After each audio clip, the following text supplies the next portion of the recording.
Aquilo que a gente viu em slides anteriores, mostrando aquela hematose, aquela relação VQ normal, o sangue já utilizado na periferia, trocado na intimidade do alvéolo, tá certo? É só essa ilustração aqui que a troca gasosa com a relação VQ normal. Quando tem alguma coisa que dificulta a difusão do oxigênio, esse oxigênio chega com dificuldade, dando uma insuficiência respiratória do tipo hipoxêmico ou tipo 1, tá certo? Que normalmente essa insuficiência respiratória do tipo 1 ou hipoxêmica, normalmente ela responde bem ao oxigênio terapia. Então, se você fizer aqui uma máscara de Venturi, uma VNI, ela responde muito bem. Já quando a insuficiência respiratória é hipercápica, onde o problema está geralmente em depressão do sistema nervoso central, ela não responde bem ao oxigênio terapia. Ela geralmente tem que reverter de uma maneira mais invasiva, certo? Então, esse aqui responde bem ao oxigênio. A insuficiência respiratória tipo 2 hipercápica não responde tão bem ao oxigênio. Às vezes é uma maneira de você dizer assim, rapaz, eu não tenho gasometria para fazer a diferença alvéolo arterial, mas eu coloquei só em colocar uma máscara de Venturi do paciente, o paciente já deu uma melhorada boa, a saturação aumentando. Então, quando ele responde bem ao oxigênio, normalmente é uma insuficiência respiratória hipoxêmica, tipo 1, certo? Isso não é digamos assim, fidedigno, mas é algo para você começar a raciocinar em relação à terapêutica.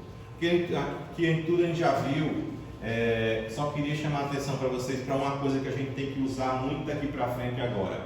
Quando a gente tem alguma coisa aqui nessa barreira, nessa membrana membrana alvéolo-capilar, que dificulta a difusão do oxigênio para o capilar, a gente vai começar a ver que vai haver uma diferença entre o conteúdo arterial de oxigênio, alveolar de oxigênio, e o conteúdo arterial capilar, certo? Aí vai fazer o quê? Uma diferença alvéolo arterial.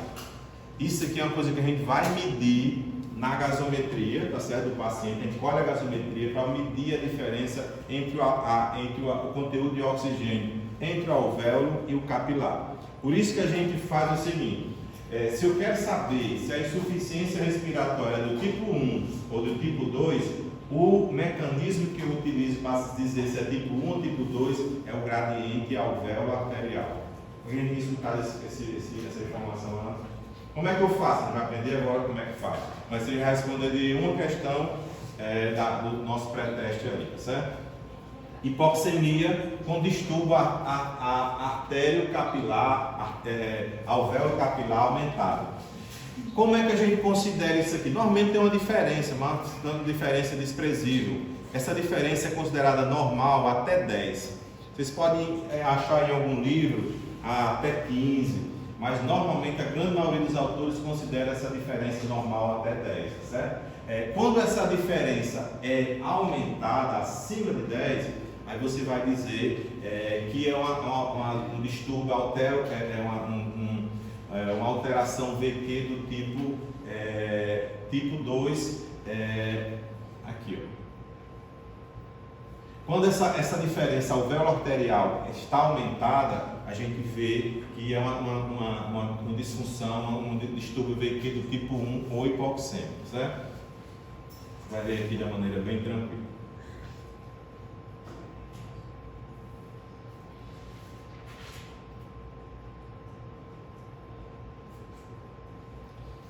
O efeito Shunt, normalmente o efeito Shunt, ele tem uma má resposta ao oxigênio. O efeito espaço morto, vocês lembram que naquele slide que eu mostrei do efeito Shunt, o sangue passava pelo alvéolo, não era oxigenado e ia se encontrar mais na frente com o sangue normal, ou seja, ele contamina o sangue arterializado, certo? Então, normalmente o efeito Shunt, ele não responde bem ao oxigênio nessa situação aqui.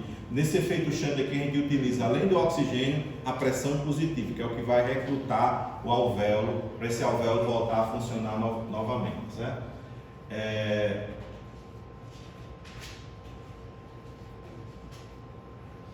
A gente tem, didaticamente, a gente tem dois tipos de insuficiência respiratória. A insuficiência respiratória do tipo 1, ou hipercápica, a insuficiência respiratória tipo 1, hipoxêmica, ou tipo 2, que é hipercápica. Geralmente a hipercápica, aquela que cursa com aumento da PaCO2, ela é consequência de algum distúrbio do sistema nervoso central, alguma falha, um TCE, um abscesso cerebral, uma meningite, uma hipertensão intracraniana, qualquer coisa que deprima o sensórico e rebaixe o Glasgow desse paciente. Uma alteração na caixa torácica, por exemplo, uma fratura de múltiplas costelas, uma queimadura que possa causar uma retração da caixa torácica, dificultando a ventilação normal. Alterações nos músculos respiratórios, tipo doenças desmielindizantes, esclerose lateral amiotrófica, miastenia graves, tá certo?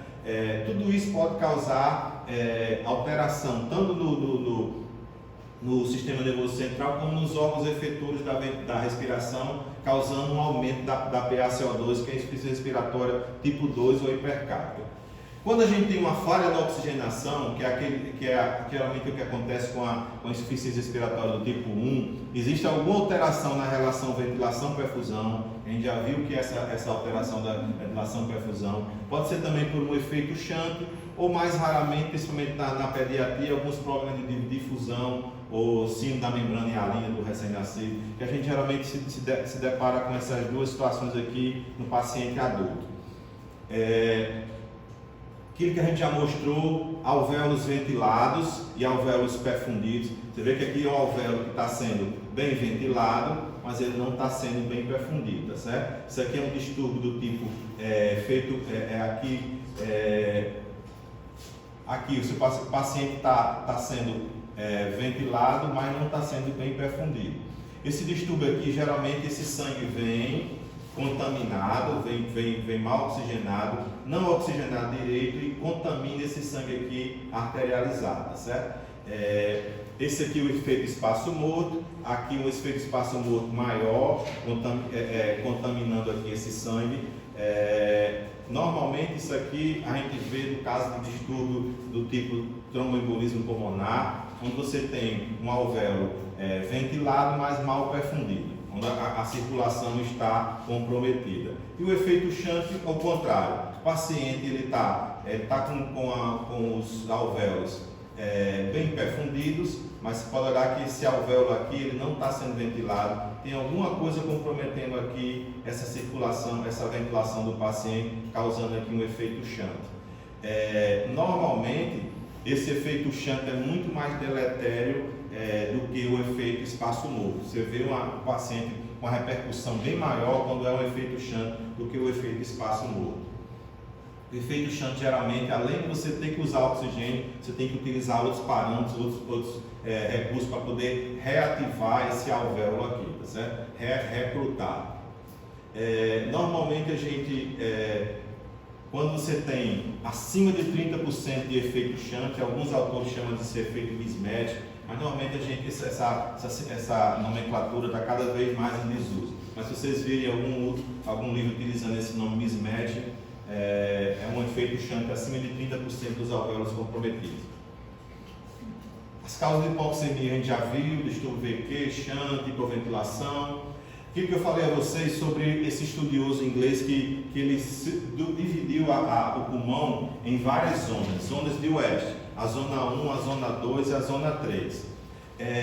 A gente observa que existe um distúrbio VQ fisiológico. Como é esse distúrbio VQ fisiológico? Imagine que aqui, nos ápices pulmonares, existe mais ar do que sangue. Ele é mais ventilado do que perfundido. O contrário ocorre aqui, nas bases pulmonares. Até pelo próprio peso do sangue, essas bases pulmonares, ela é mais perfundida do que ventilada. Certo? Existe uma zona intermediária, onde tem digamos assim, um mismatch de áreas perfundidas e ventiladas. Mas o que se observa é que esse ápice é muito mais ventilado e essa base é muito mais perfundida. Quando ocorre isso aí, normalmente o organismo lança mão de mecanismos vasoconstrictores, tá certo? Por exemplo, aqui tem muito sangue, e aqui tem pouco sangue. Aí o organismo lança a mão de vasoconstricção, aumenta a pressão um pouquinho na base e manda o sangue para os ápices. Normalmente a gente tem esse efeito shunt, efeito espaço morto fisiológico, mas isso é uma coisa que o organismo lança a mão e contrabalanceia para que isso não se torne alguma coisa, digamos assim, deletéria. O Ashton observou também que essas ondas aqui, a base do pulmão e a região posterior do pulmão, ela é, digamos assim, mal ventilada, tá certo? Por isso que hoje a gente utiliza bastante a ventilação prona. Alguém já viu aqui falando, fulano está pronado, que é para melhorar aqui a ventilação nas bases e no dorso do pulmão. Porque essas regiões normalmente ela tem, digamos assim, uma má ventilação pela própria região que elas estão localizadas. Então, quando você ouvir falar em zonas de West, você já sabe o que são as zonas de West. São áreas que têm um distúrbio VQ fisiológico, certo? Distúrbio de ventilação e perfusão. Insuficiência respiratória, ela pode ser classificada, como a gente já viu, tipo 1 ou hipoxêmica e tipo 2 ou hipercápnica, certo? Isso lembrar que a gente só pode fazer essa classificação com a gasometria se for feita a gasometria em ar ambiente. Se os pacientes chegar com a máscara de Venturi, ela já vai, digamos assim, alterar a gasometria que a gente teria que ser feita em ar ambiente, 21%, certo? Normalmente é o que acontece. Nunca você vai dizer assim, olha, eu não vou botar oxigênio em você, porque quando chega lá no Tarcísio Maia, o médico vai fazer uma gasometria, e se eu colocar oxigênio, vai alterar o resultado da gasometria. O paciente vem com a máscara, certo? Mas isso aí não impede a gente fazer a gasometria e tentar chegar à conclusão do qual é a insuficiência respiratória, do tipo 1 ou tipo 2. A tipo 1 ou hipoxêmica, ela geralmente é considerada no conceito que é uma PaO2 menor do que 60, né? Mas ela pode fazer o seguinte, ela pode ter aumento da PaCO2 ou pode não ter. Vocês lembram da física que dois gases não podem ocupar o mesmo espaço ao mesmo tempo? Vocês vão entender se eu mostrar esse slide aqui.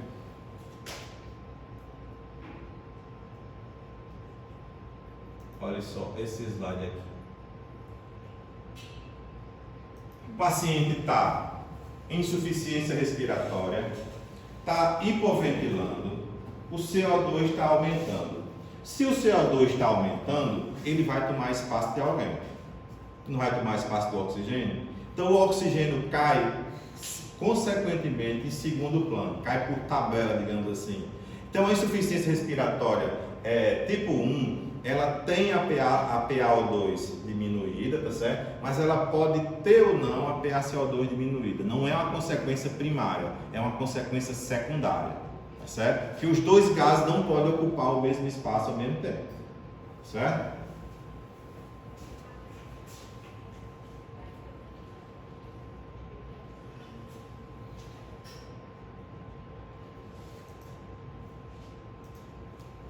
Então ela é uma hipoxemia com a PaO2 menor do que 60, que pode ter ou não aumento da PaCO2. Depende até da fase que você pega o paciente. Às vezes o paciente está numa fase mais bradipneica, o paciente já está numa fase bem preparada cardíaca, certo?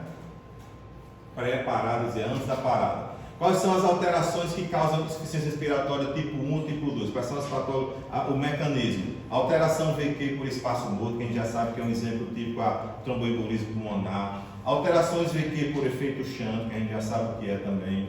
Alteração da difusão e alterações circulatórias, por exemplo, choque, normalmente choque cardiogênico, choque hipovolêmico.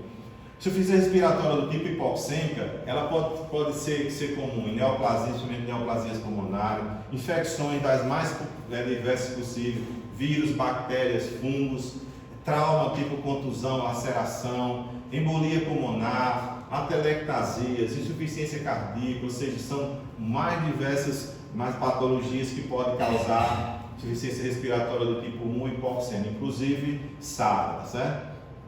Doenças intersticiais pulmonares.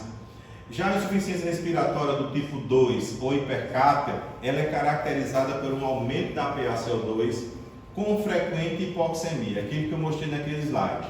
O CO2 está aumentando tanto que ele está digamos assim, tomando espaço do oxigênio. Então, esse raciocínio aqui também vale para naquele slide anterior. O PaCO2 está aumentando tanto que ele está tomando espaço do oxigênio. Então, a tipo 2, ela tem uma PaCO2 elevada com frequente hipoxemia. Por quê? Se o paciente está com, bradipneia, está hipoventilando, claro que ele vai ventilar pouco, então ele vai causar menos hematose, menos troca, certo? Ele vai lavar menos o alvéolo, vai trazer menos oxigênio.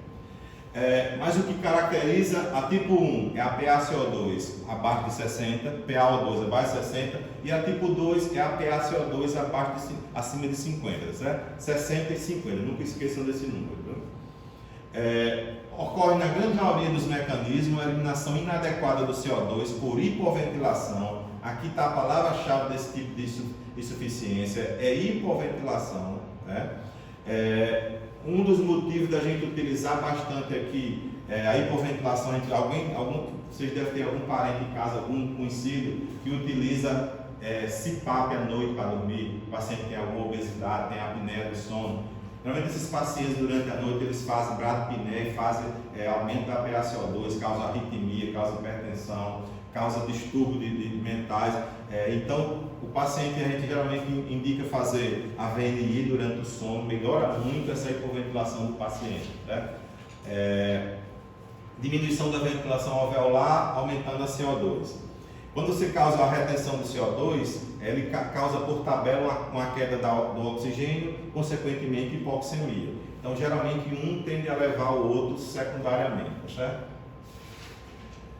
A ventilação alveolar, como eu falei a vocês, ela pode ser devido a alterações do sistema nervoso central. Imagine um AVC extenso aqui e comprometeu o centro respiratório bulbar. Ou seja, o paciente teve um TCE grave, uma meningite, um traumatismo por arma perfurante, por projétil de arma de fogo. Aqui a gente está vendo aquela zona de West que a gente viu, zona 1, zona 2 e zona 3. O paciente pode ter comprometimento do centro respiratório bulbar, da ponta do bulbo, pode ter alguma lesão de medula, tipo um trauma raquimedular alto, comprometimento daquele nervo que a gente viu, que é o comprometimento do nervo frênico, que é o principal músculo da ventilação. Ele pode ter comprometimento dos nervos periféricos, uma esclerose lateral, uma poliomielite, que está bem em evidência agora, novamente está em alguns casos. Nos músculos da respiração, às vezes você tem um trauma abdominal, que você pode lesar o nervo frênico, você pode ter uma explosão de músculo do diafragma, alguma alteração na caixa torácica, um tórax instável, uma queimadura que pode causar uma retração da caixa torácica, alteração nas vias aéreas, broncoespasmo, pode causar alguma coisa que possa causar alguma obstrução mecânica, tipo corpo estranho, diminuindo a ventilação. Tudo isso pode causar uma diminuição da ventilação alveolar, levando a um aumento da PaCO2 e uma insuficiência respiratória do tipo hipercápica. Também a gente observa alterações da difusão do surfactante, do epitéliio alveolar, da membrana alveolar, que geralmente aqui não é o caso da gente estudar, que é mais comum na pediatria. Queria chamar a atenção de vocês se detesse mais ao distúrbio ventricular do tipo shunt e do tipo espaço morto. Quando a gente tem uma insuficiência respiratória aguda, como é que eu sei se era do tipo 1 ou era do tipo 2? Como é que eu sei gasometricamente? A gente vai fazer uma gasometria. Não quero que vocês decorem essa fórmula aqui, vou só colocar para vocês e, digamos assim, mostrar por que ela existe, para vocês não terem ideia somente que foi jogada à toa. A diferença alveolar arterial de oxigênio é a diferença entre a pressão arterial alveolar de oxigênio e a pressão arterial de oxigênio, que é igual a pressão barométrica, geralmente é de 760, menos a pressão do vapor de água das vias aéreas, multiplicado pelo FO2 a 0,21%, subtraída do quociente de queima na glicose, menos a PaO2, ou seja, tudo isso aqui chega a essa fórmula, vocês não tem que aprender, só quero que vocês lembrem dessa fórmula aqui, que é a diferença alvéolo arterial é 136 menos a PaCO2 mais a PaO2. Professor, eu tenho que saber dessa forma? Tem. Eu tenho que aprender? Tem. Normalmente, vocês lembram que essa diferença alvéolo-arterial, ela é considerada normal até 10, tá certo? Então assim, a gente vai ver aqui, eu quero que vocês olhem. A diferença alvéolo-arterial é 136 menos PaCO2 mais PaO2. Eu quero que vocês aprendam daqui para cá. Tá certo? Não tem como dizer assim, não precisa decorar, porque se tem aqui tem que realmente decorar. Aquilo que eu falei a você, a diferença alvéolo-arterial, se for acima de 10, é do tipo 1 ou hipoxêmico, ou seja, tem alguma coisa atrapalhando a passagem do oxigênio, tem alguma barreira lá. E se for menor do que 10, sinal que não tem nada obstruindo, nenhuma barreira. Essa insuficiência respiratória que está acontecendo lá é geralmente devido ao aumento da PaCO2, que por tabela está diminuindo o oxigênio também. Então, teve uma diferença alvéolo-arterial acima de 10, é tipo 1 ou hipoxêmico. Abaixo de 10 é tipo 2 ou hipercápnico, tá certo? Isso aí você sabe se é tipo 1 ou tipo 2. A maneira como você vai provar que é realmente tipo 1 ou tipo 2. Só coloquei aqui para vocês saberem os valores de referência. pH 7,35 a 7,45, a PaO2 geralmente em torno de 80 a 100, PCO2 35 a 45, o bicarbonato de 22 a 28, alguns livros pode trazer 26, e o Bezex de menos 3 a mais 3. Professor, eu tenho que saber disso aí, você tem que saber disso aí desde lá da época do cursinho, né? Aqui para baixo, geralmente, bicarbonato e Bezex desde a época da bioquímica, tem que saber disso aqui. Você tem uma ideia aqui, como é que a gente faz a diferença alvéolo-arterial nesse paciente aí? Qual é a diferença alvéolo-arterial? E esse paciente aí, a insuficiência respiratória é do tipo hipercápnico ou hipoxêmica? Tá ali a forma que ensino para vocês fazerem. Quanto é que deu a diferença alvéolo-arterial? 45. Isso mesmo. Se é 45, foi acima de 10. Se é acima de 10 é porque tem alguma coisa atrapalhando aquela passagem, aquela difusão do oxigênio para dentro do alvéolo, tá certo? Então a gente vai fazer aqui 136 menos 28 mais 63, 45.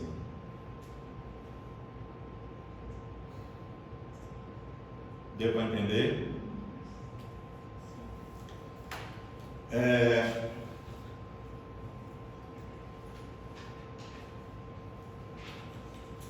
Às vezes você tem que fazer essa continha aí quando você está de plantão dentro da UTI para saber a insuficiência respiratória. Tipo 1 hipoxêmica, acima de 10, tá certo? Esse outro exemplo aqui, qual é o tipo de insuficiência respiratória? Você vê que ele tem um aumento da PaCO2, né? Hipercapnia, tem uma hipoxemia, como tá até razoável, né? A PaO2 dele. Tem uma acidose aqui, né? 7,30 de. Deu quanto aí? 6.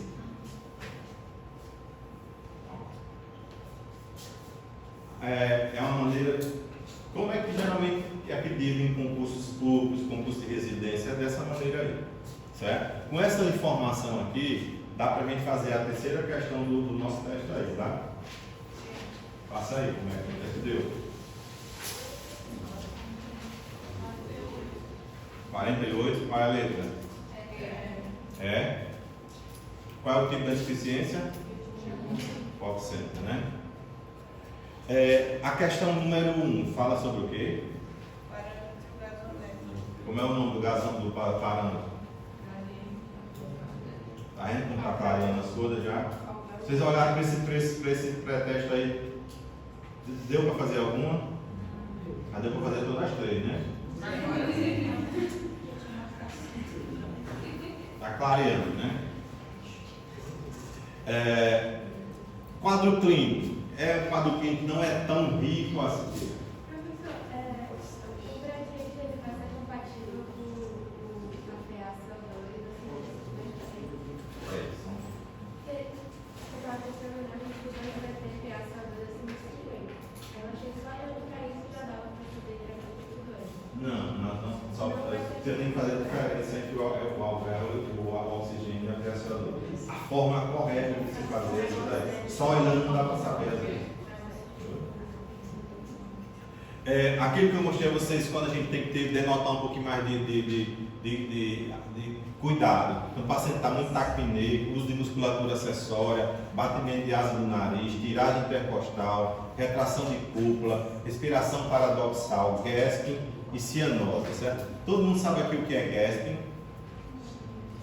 A gente diz assim, menino, fulano está só gaspeando. Gasping. Lá em Afonso Bezerra, a gente chama o seguinte, fulano chegou lá só arquejando. Qual é a melhor comparação que a gente faz para mostrar o que é um paciente gaspeando? É você tirar um peixinho e botar ele fora do aquário. Você fica assim. Você nunca esquece de gaspe para você lembrar do peixinho, certo? Mas é aquele que fulano chega lá, chegou no pronto-socorro só arquejando. Você estava só esperando para parar. É um tipo de respiração preparada cardíaca, certo? Tudo entendido? Aqueles sintomas que a gente já viu anteriormente, quando você tem cefaleia, inquietação, tremor, convulsões em casos mais avançados, normalmente o gás carbônico ele está relacionado à vasodilatação, à letargia, e a falta de oxigênio está geralmente relacionada à agitação, né? Retração de cúpula, uso de musculatura acessória, utilização do esternocleidomastóide, depressão dessas cúpulas aqui supraclaviculares, cianose, geralmente a gente observa em casos mais graves de insuficiência respiratória. Você vai botar aquela tabela? Tinha uma palavra lá, aquela asterisco. Tremorzinho de repouso, que geralmente é consequência de hipoxemia também, né? É muito comum as asterisco também no paciente cirrótico, devido a um monte de produtos metabólicos que são produzidos e afetam o sistema nervoso central. Você pode ter um paciente com cirrose, com encefalopatia hepática, pode ter asterisco também, né? Respiração paradoxal, que a gente utiliza geralmente a respiração de maneira errada. Se o paciente começa a fazer, digamos assim, uma depressão durante a inspiração, a gente geralmente aumenta o tórax, né? Expande, na respiração paradoxal ele deprime o tórax e aumenta o abdômen. A respiração totalmente fora do padrão fisiológico. Isso aqui é um sinal que denota geralmente gravidade na respiração.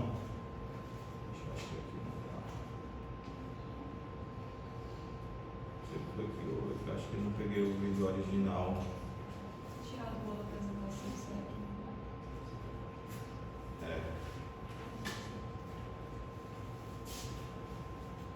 Como é que você diz aqui? Tirar do modo. Aonde? Só avançar. Avançar? Voltar naquela parte. Antes de apresentar o slide. RDS. Até. Sim, aqui embaixo. Tá?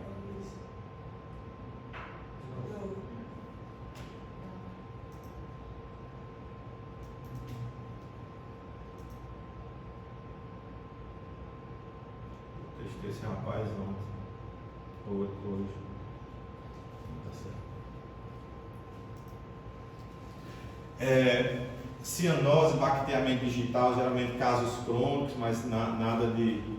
Na nossa prática no dia a dia, aqueles sinais e sintomas que eu mostrei a vocês são mais importantes. Aquilo que eu mostrei a vocês, a história clínica é sempre muito bem feita. Dizem, a literatura diz que se você fizer uma história clínica bem construída, bem sedimentada, você tem em torno de 30% do diagnóstico somente na história clínica, certo? O exame físico completo, não é aquele exame físico que demora muito, porque você tem muitos pacientes para atender, e você está trabalhando geralmente em um ambiente de pronto-socorro, de urgência, então tem que ser aquele exame físico objetivo. A oximetria de pulso, muito importante no momento atual que a gente está passando, por ser um exame não invasivo, de fácil realização, dá informação bastante importante. Só tem que ter cuidado, mas aqui é muito raro a gente pegar casos de intoxicação com monóxido de carbono, é mais no sul, em regiões onde se usa aquecimento com lareiras, com gás, você pode geralmente ter intoxicação. Em caso de incêndio, na nossa região é muito raro esses incêndios, tipo aquele incêndio da Boate Kiss. que você pode ter uma falsa saturação da hemoglobina, porque ela se liga à carboxihemoglobina de maneira estável, e você pode ter uma saturação 100% e ser aquela saturação ser devido à carboxihemoglobina, não da oxihemoglobina, certo? Então você tem que ter cuidado em relação somente em caso de intoxicação por monóxido de carbono. A radiografia de tórax, a gente já falou da importância dela, a gasometria arterial, muito importante, quando a gente pode lançar a mão dela. Tomografia de tórax, ela já era muito importante, depois do advento da Covid, tornou-se mais importante ainda, principalmente para ver aqueles padrões em vidro fosco. É importante também, até mesmo para ver doenças associadas, tipo aneurisma de aorta, às vezes ele também dá informação, paciente com área cardíaca aumentada, aí o paciente depois vai para o pronto-socorro e vai investigar com ecocardiograma. A tomografia de tórax, ela é muito importante hoje, e lembrar que existe a tomografia angiotomografia, que a angiotomografia ela tem protocolos bastante acurados para dar o diagnóstico de TEP, tá certo? Então é um exame que sempre, se você puder, se o paciente tiver condições de fazer, se você tiver alguma suspeita de TEP, alguma aneurisma dissecante, ele dá informações muito úteis, muito precisas mesmo. Os softwares hoje estão cada vez mais especializados, multi-slice, com vários sensores captando, fazendo várias imagens em milissegundos. Espirometria, que não faz sentido aqui na nossa insuficiência respiratória aguda. Oximetria de pulso, como eu falei a vocês, é muito importante no nosso dia a dia. Ela marca e dá informação sobre a oximetria de pulso. Ela tem uma correlação muito grande com a gasometria arterial. Normalmente a gente trabalha, até mesmo porque assim, depois da pandemia de Covid, a gente ficou um pouquinho menos criterioso. Antes a gente queria deixar todo paciente com a saturação acima de 95. Hoje alguns autores, alguns estudiosos já trabalham com 92, outros dizem assim, eu tanto com 90 já estou satisfeito. Mas em média você vai ver nos livros em torno de 94, 96, algum livro 92, esse valor da gasometria, da saturação, digamos assim, aquele objetivo ideal, não é bem estabelecido. Se você quiser um número bem intermediário, 94 você está com 94 saturação, está com a saturação muito boa, certo? Em alguns pacientes retentores crônicos você pode trabalhar com a saturação um pouco menor, 88 a 92. Lembrar que alguns fatores podem interferir, dar uma falsa ou dar uma diminuição na saturação, como se o paciente estiver com frio, se o paciente estiver com algum edema, geralmente edema devido ao excesso de líquido, a falta de mobilidade, você manejar aquele paciente com fisioterapia, ou alguns tipos de esmalte pode também interferir na captação desse sensor, já que é um sensor de espectrofotometria.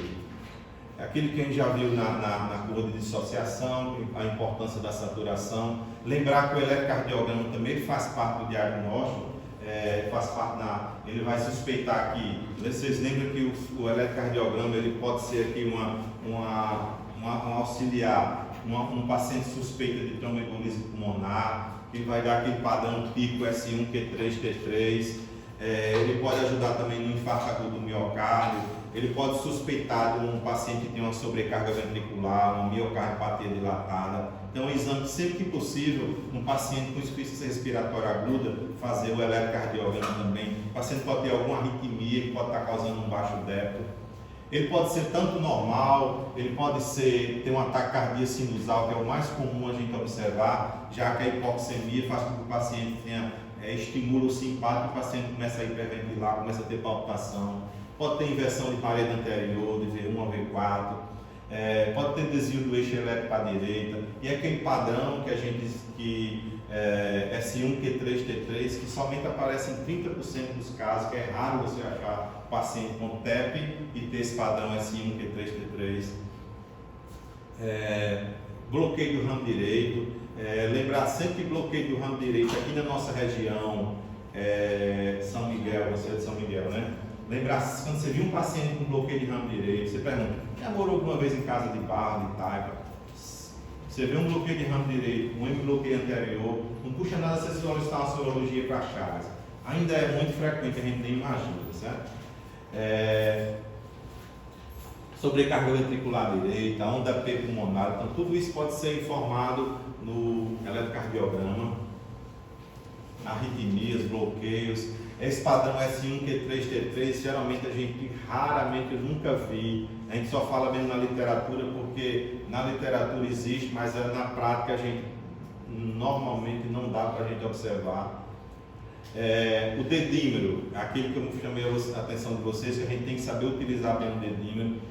A gente geralmente utiliza o dedímero na suspeita de um tromboembolismo pulmonar. O método geralmente que é confiável é o método por ELISA. Ele tem um excelente valor preditivo negativo, 99,6%, ou seja, quando ele dá abaixo de 500, ele é muito bom para dizer se o paciente não tem. Ele tem uma alta sensibilidade e uma baixa especificidade. Tudo que você imaginar aumenta dedímero, cirurgia, trauma, ferimentos,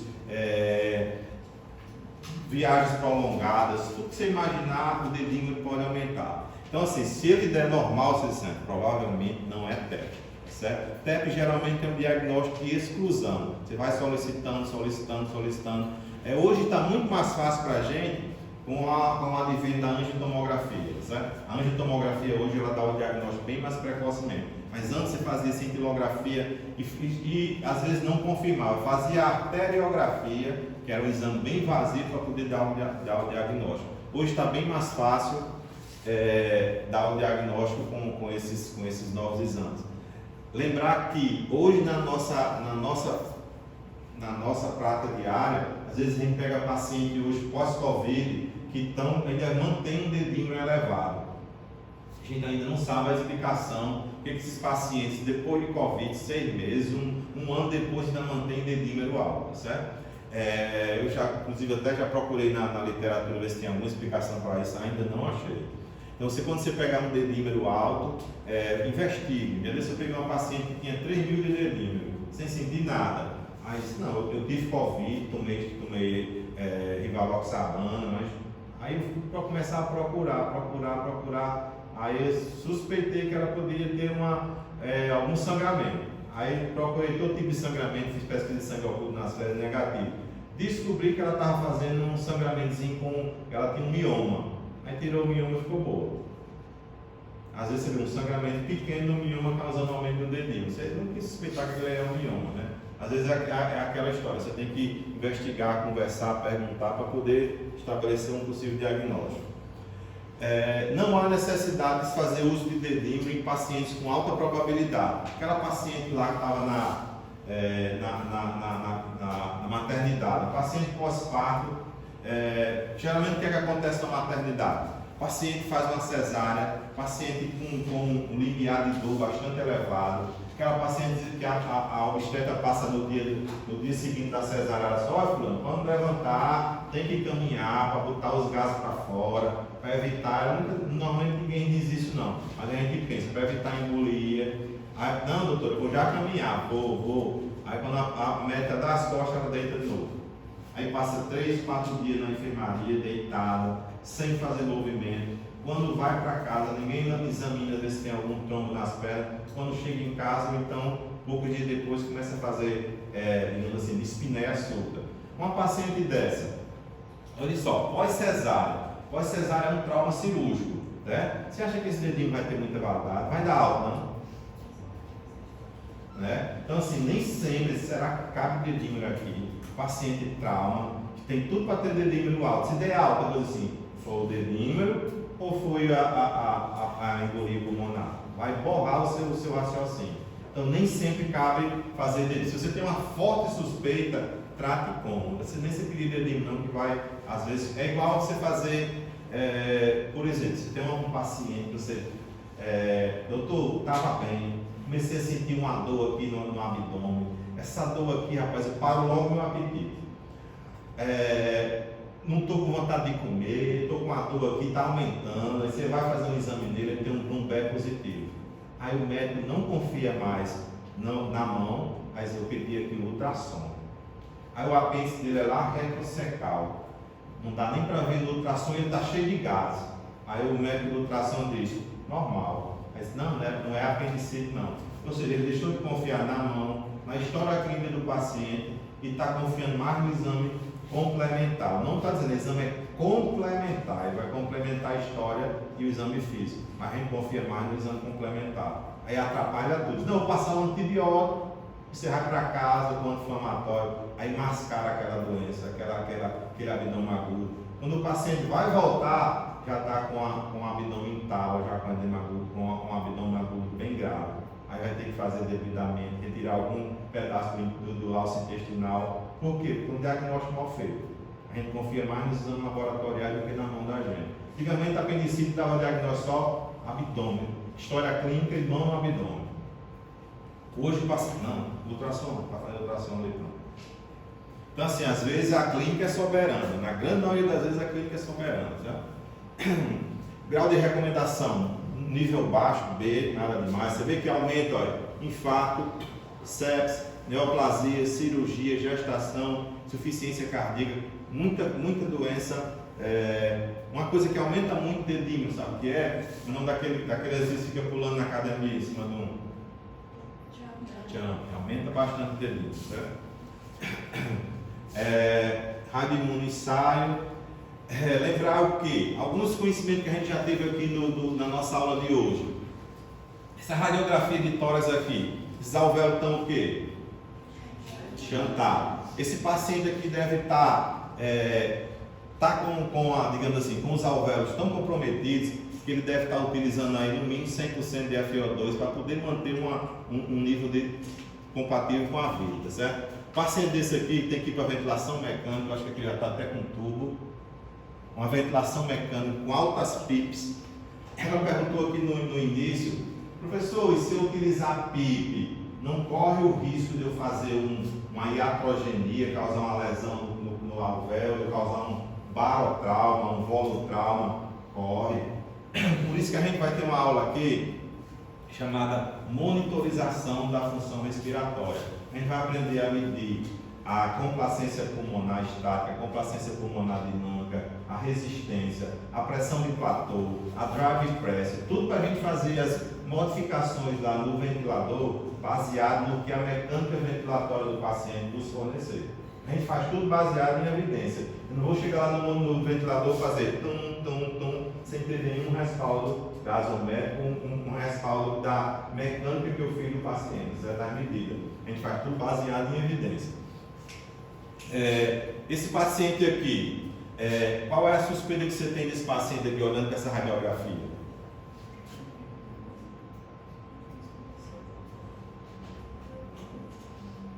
Ok? Pneumonia, está bem evidente aqui, uma pneumonia bem segmentada, bem lobar, né? Normalmente quem causa isso aqui é Streptococcus, tá certo? Existe uma pneumonia, que é uma pneumonia muito comum em pacientes, geralmente pacientes de rua, é aquele paciente que tem uma má higiene oral, que é uma pneumonia que é causada por um bacilo gram-negativo, que é a chamada pneumonia de Friedlander, que é causada por Klebsiella, certo? Então é chamada pneumonia do lobo pesado. Ela é um pouquinho arqueada aqui, mas essa pneumonia aqui está típico mesmo de uma pneumonia lobar. Às vezes a gente fica na dúvida do seguinte, rapaz, isso é uma pneumonia lobar ou é um infarto pulmonar? Que aqui pode ser, ó, raciocinando aqui, ó. Aqui pode ser que a artéria pulmonar viesse para cá e na hora que nesse ramo aqui dessa artéria pulmonar, ela sofreu um trombo e está causando aqui esse infarto pulmonar. Que a gente, quando a gente for ver a aula de embolia pulmonar, a gente vai ver como esses sinais aqui, que é o sinal de Pala, tá certo? Mas uma das coisas que a gente poderia afastar também era uma pneumonia, um infarto pulmonar. Como é que eu sei? Pela história clínica. Por isso que é importante colher a história clínica, certo? Aqui geralmente ele tem dispneia, que é comum na TEP também, mas ele vai ter o quê? Calafrios, febre, alguma leucocitose, tá certo? Algum desvio à esquerda. A ausculta pulmonar vai estar bem diferenciada, vai ter algum crepto, algum estertor, algum sibilo. Aqui, o que é que a gente observa nesse radiografia de tórax aí? Pneumotórax, né? Desvio do mediastino para o lado contralateral. Alguém sabe como é o nome desse sinal aqui, que é um sinal comum em pneumotórax hipertensivo, onde ele cavalga o seio costofrênico aqui acometido. Sinal do subprofundo. Alguém tinha escutado falar nisso? Nunca esqueça disso, que é questão de prova, de residência, de tipo de especialista. Sinal do subprofundo, certo? Tudo entendido até agora? Essa radiografia de tórax eu estou colocando aqui para a gente chamar a atenção, para vocês começarem assim, ó, eu vi um dia desse uma radiografia disso, e eu lembro que essa radiografia aqui do Tarcísio Mata está bem parecida com aquela que eu vi na sala de aula. Vocês lembrarem que isso aí é possível no diagnóstico diferencial de insuficiência respiratória aguda. Essa radiografia de tórax aí, o que é que chama a atenção nessa radiografia? Aumento da área cardíaca, né? Um índice cardiotorácico cardiopulmonar bastante alterado. A gente chama isso aqui coração de boi, coração de moringa, tá certo? Coração de a área cardíaca bem aumentada. Esse paciente aqui, se eu dissesse assim, esse paciente aqui vem lá de Apodi, morava lá num município chamado Melancias e morou em casa de taipa, de barro. Você lembraria de quê? Chamaria a atenção de quê? Uma possível o quê? Doença de Chagas. Quando vocês viram um coração desse, nunca esqueçam de perguntar a um paciente. Às vezes eu pergunto tanto isso aí, eu acho que todo paciente meu daqui do Ceará, ele faz exame de barbeiro, doença de Chagas. Aí eu pergunto, alguma vez já morou em casa de barro, de taipa? Já, mas não, minha infância todinha foi casa de taipa. Você já conhece barbeiro? Ah, doutor, lá na minha época, eu e meus amigos botavam assim, ó, botava o braço na parede, quem demorava mais para o besouro chupar mais sangue. Quem demorasse mais, ganhava. Ah, que brincadeira. Vez por outra eu pego exame positivo. Exame muito frequente ainda. Existe aqui 3 municípios que são campeões. No Rio Grande do Norte, Apodi, Felipe Guerra, a terra de Campo Grande, não, de Campo Grande e a terra de Dorival. Olho d'Água dos Bostas e Janduís. Se eu pegar um paciente dessa cidade, lembre sempre do barbeiro. No Ceará, Itaiçaba, Pailando, Russas e Pailando, Russas e Jaguaruana. Aquela região ali do Vale do Jaguari tem muito barbeiro, muito. Tanto que a Apodi é uma continuação do Vale do Jaguari, certo? Então aqui uma área cardíaca bem aumentada. Você vê aqui que lembrar que um paciente desse aqui, quando você vai escutar, quando você viu um paciente assim, olha, eu vou fazer o exame físico nele, mas eu já espero ir no exame físico dele e achar o quê? Estertor crepitante, tá certo? O paciente deve estar, às vezes pode fazer até sibilo. Aqui tem uma inversão da trama broncovascular, tem congestão aqui. Paciente que geralmente, esse paciente aqui tem que ir para droga vasoativa, dobutamina, tem que usar diurético, tem que ter um suporte, digamos assim, de terapia intensiva bem acentuado.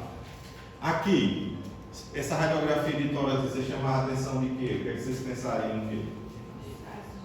Abscesso. O que mais? Uma caverna. Pensaram bem direitinho, um abscesso, uma caverna, tudo perfeito mesmo. A tuberculose ainda é muito evidente no nosso meio, sabe que a gente nunca pensa em tuberculose. Você vê que aquela cantora, né, aquela cantora famosa estava com tuberculose. Imagina uma mulher daquela com tuberculose.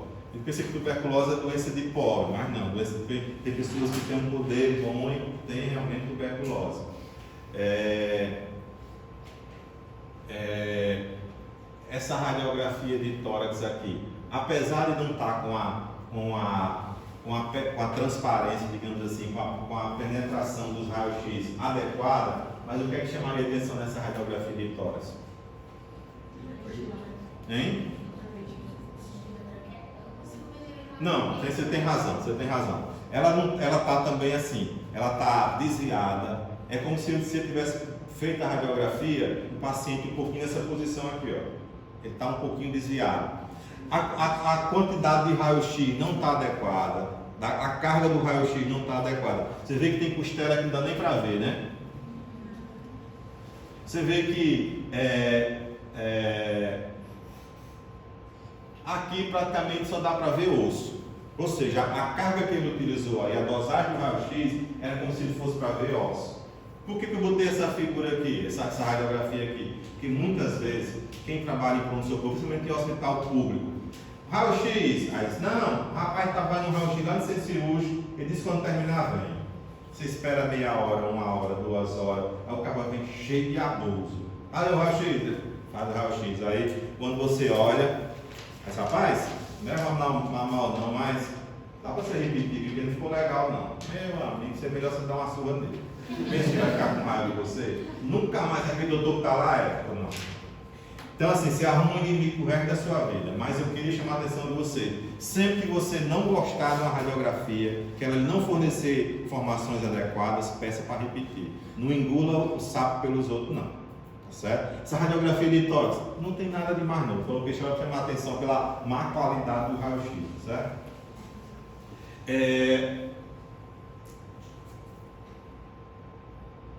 Uma coisa que quando a gente trabalha em UTI, geralmente a gente tem que começar a digamos assim, se deparar com certos vícios que a gente tem dentro da UTI, de uma terapia intensiva, de um pronto-socorro. Qual dos 3 monitores aqui está falando a verdade?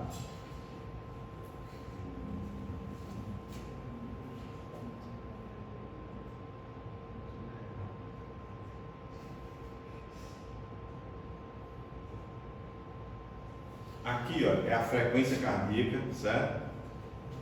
Aqui é a saturação.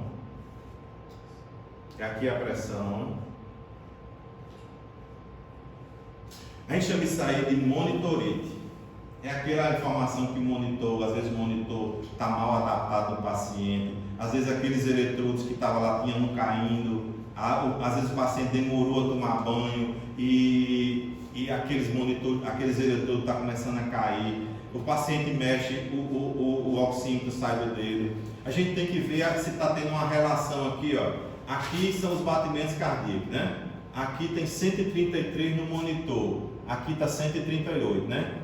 A saturação 97, ou a onda de pulso está bem corretinha, tá bem direitinho, né? Aqui está 137 batimentos, aqui está 149, mais ou menos, né? Aqui totalmente diferente, 133 de pulso, aqui está 60, ou seja, essa aqui praticamente a gente não considera. Cuidado quando vocês vão ver esses monitores, a gente tem que ver, não, mude esse monitor, troque, que às vezes o monitor está da maneira correta, ou seja, esse aqui você tem que ver se tem uma relação entre os batimentos que é dado isso aqui se chama cardioscopia, que é os batimentos que é dado pelo monitor e a saturação periférica, o oxímetro. Se existe uma relação entre a cardioscopia e a oximetria, certo? Se você viu alguma alteração, alguma disparidade, você vai ver e procurar o erro, para poder você não estar engolindo, digamos assim, engolindo mosca. Uma coisa que dá muito problema também é a PAM. Nunca confie naquelas PAM de pronto-socorro e de UTI. Eu digo que aquelas PAM foram inventadas ali para quem é preguiçoso. Porque assim, eu já trabalhei em UTI, quando eu trabalhei até pouco tempo em UTI, no dia que eu estava de plantão, eu dizia assim, que deu atenção, deixa eu verificar. Normalmente não tinha nada a ver com o que estava anotado lá pela enfermagem. Aí quando eu estava de plantão, geralmente era tudo naquele manual, eles têm raiva de verificar no manual. Mas imagine um paciente com edema de membro superior, paciente todo edemaciado, aqueles aparelhos já antigos que perdeu até aquela capacidade de aderir do véu, não tem mais aquela força, e eles estão lá soltando a ótima pressão. Quando você vai ver, não tem nada a ver. Normalmente os pacientes com impotência. Pacientes estão usando drogas sem necessidade, pacientes estão usando hipertensivos sem necessidade. Então não confie naqueles. Esses aparelhos é para facilitar a nossa vida, não é para complicar a vida do paciente, não. Certo? A gasometria arterial é bastante importante no nosso dia a dia. A gente não pode trabalhar sem ela, se possível, sempre lance mão da gasometria arterial. Aqueles valores que a gente já falou a vocês. Lembrar daquela equação que a gente lembra lá desde da fisiologia, aquela equação de Henry-Hasselbalch, que é o pH, é um valor logarítmico do gás carbônico. Para vocês terem dos problemas das patologias mais difíceis na medicina é distúrbio hidroeletrolítico e ácido básico, cascada da coagulação, ventilação mecânica e eletrocardiograma, tá certo? Geralmente os alunos têm mais dificuldade. Mas a gente vai começar a ver de uma maneira bem simples, só para vocês terem noção do que a gente vai pegar daqui para frente. Olhando aqui para o pH, vocês vão esquecer o resto. Esse paciente aqui tem que distúrbio no pH? Ele tem uma acidemia ou uma alcalemia? Uma acidose ou uma alcalose? Tem uma acidose. Aí você vai para a segunda observação. A PaCO2 dele está aumentada ou está diminuída? Então ele tem uma acidose respiratória, né? A PaCO2 não está aumentada? Aí você vai para a terceira observação. Você vai olhar o bicarbonato e, consequentemente, o Bezetacese, os dois conjuntamente. Se o tampão bicarbonato está aumentado, sinal que não é nada agudo. Ele só vai ser agudo até estourando 48 horas depois, tá certo? Ou seja, se o bicarbonato, se vocês lembram naquele valor anterior, de 22 a 26 a 28, se ele está aumentado, sinal que esse distúrbio aí é um distúrbio crônico. Então a gente poderia dar um diagnóstico aqui, é uma acidose respiratória crônica. Tá certo? Se você utilizar esses 3 passos, fica bem mais fácil de vocês acharem qual é o distúrbio do paciente. Imagine só, se eu colocar na prova, um paciente deu entrada no pronto-socorro com uma crise asmática.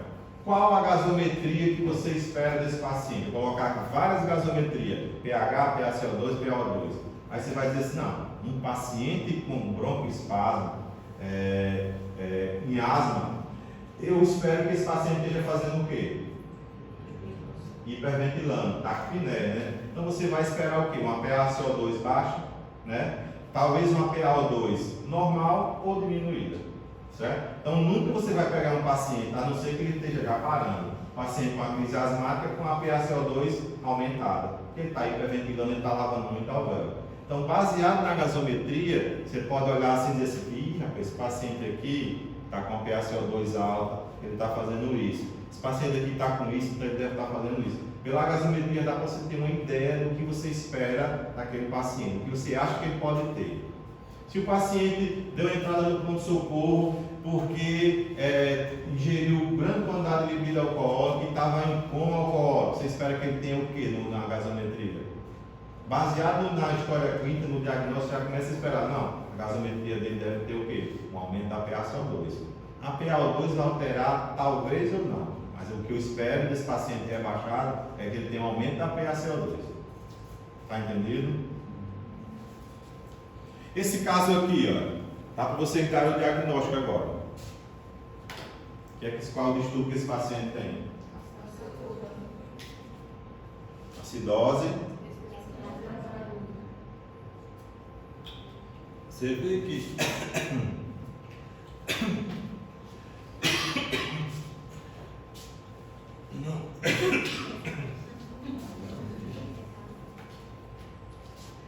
não deu tempo o tampão bicarbonato entrar em ação, né? Não deu tempo e esse tipo de valor aqui é incompatível com a vida. Se você não agir logo aqui, usando uma ventilação mecânica invasiva, corrigindo aqui esse PaCO2 que está causando essa acidose respiratória aguda, esse paciente aqui vai entrar em parada cardíaca. Então ele tem que ser prontamente, ocorre uma intervenção aí. Esse paciente é um ritmo, é um valor aí já digamos assim, incompatível com as condições normais do paciente. Eu peguei esse mesmo valor aqui da PaCO2 e coloquei dessa maneira aí. É uma acidose respiratória tipo o quê?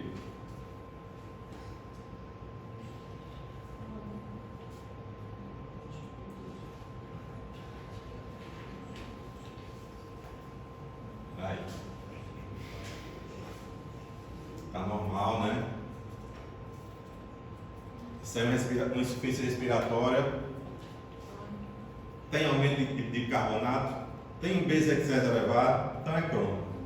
Insuficiência respiratória crônica, certo? Você vê que já tem aumento há algum tempo. Então já tem vários dias que o organismo está tentando, digamos assim, controlar esse distúrbio do ácido básico. Só que por algum motivo, esse pH aqui ele é incompatível com a vida. Se já faz alguns dias que o organismo está controlando, está tentando corrigir isso aqui, sinal que isso aqui houve uma agudização, uma piora. Então a gente poderia subentender que isso aqui é uma acidose respiratória crônica agudizada. Porque se fosse somente aguda, ele não estaria retendo bicarbonato. E se fosse alguma coisa, digamos assim, demorada, seria incompatível com a vida. Certo? Se você seguir essa sequência, distúrbio primário importante, no caso pH, PaCO2 e ver a retenção de bicarbonato ou não, você dá para dar o diagnóstico da grande maioria dos casos. Claro que um distúrbio desse ácido básico, às vezes ele é misto. Então, assim, muitas vezes não dá para você diagnosticar somente pela aquela gasometria inicial. Você tem que analisar várias outras coisas. Mas na grande maioria dos casos, você começar a raciocinar dessa maneira, pH, PaCO2 e o bicarbonato, dá para você dar o diagnóstico da grande maioria dos casos. Outra coisa que a gente utiliza para dar diagnóstico de insuficiência respiratória aguda é a relação PaO2-FO2. Que é aquela relação que geralmente a gente utiliza isso aqui, a gente extrapolou isso aqui da SARA, tá certo? E a gente utiliza para dar diagnóstico na terapia intensiva, para dar prognóstico. Por exemplo, se tiver um paciente lá da ventilação mecânica, aí eu digo o seguinte, ele está com uma relação de quanto? Se você escutar alguém dizer assim, está com uma relação de quanto, é justamente isso aqui. A quantidade da PaO2 na gasometria pela quantidade de FO2 que você está ofertando. Como é que a gente faz isso aí? Bem simples. Por exemplo, aqui, ó, essa relação. Uma relação PaO2-FO2 de 300. Como é que eu faço a relação PaO2-FO2? Só eu pegar aqui 90, que é a PaO2, dividir pela FO2, que é 30%, 30% é 0,3. 90 dividido por 0,3 dá 300. A relação PaO2-FO2 está de 300. 300 aqui 300 é um déficit de oxigenação. É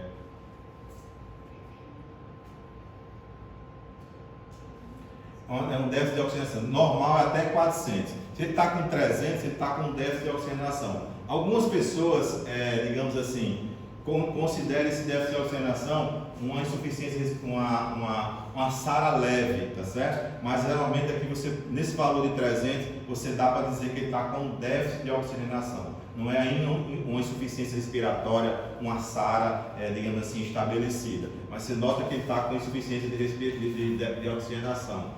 Eu queria chamar a atenção de vocês somente essa informação, relação PaO2 e FO2, que você divide a PaO2 da gasometria pela FO2 que você está ofertando, certo? Como é que você sabe, por exemplo, olha, eu estou com um paciente lá que está lá na máscara de Venturi, na máscara de Venturi a 28%. Quanto é a FO2 que eu estou dando desse paciente? Vou fazer a pergunta mais bem elaborada. Quando você dá 21% do ambiente, e a cada litro que você oferece, vou botar aqui 21% e vou colocar lá no fluxômetro. Todo mundo sabe o que é fluxômetro? É aquela válvulazinha que tem uma esferazinha que bate onde sai o oxigênio, certo? Você botou 1 litro, você vai aumentar de 3 a 4% a FO2.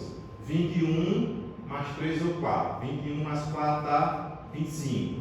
Aí eu botei para 2. Aí você vai aumentar mais 4, tá certo? Cada litro que você oferta, você acrescenta em torno de 3 a 4 litros. Mas por que de 3 a 4 litros? Que vai depender da pressão do hospital. Por exemplo, rapaz, eu trabalhava no hospital que eu abria todinho o fluxão, que ele era bem assim, ó. Enquanto que eu trabalhei no hospital onde a tubulação era pouca, quando eu baixava um pouquinho, a esfera batia lá em cima. Pá! depende da pressão da sua tubulação. Vou fazer aqui uma comparação que vocês vão entender. Quem aqui mora em apartamento? Quando você vai utilizar uma ducha de um apartamento, você liga da chicotada, a pressão que é alta. Às vezes tem um chuveiro de uma casa, você abre já todinho e não dá nem você lavar o cabelo da mulher grande ou o cabelo grande da mulher, que o fluxo de água é bem pouquinho. Vai depender da tubulação, como ela foi organizada, certo? Da arquitetura da tubulação.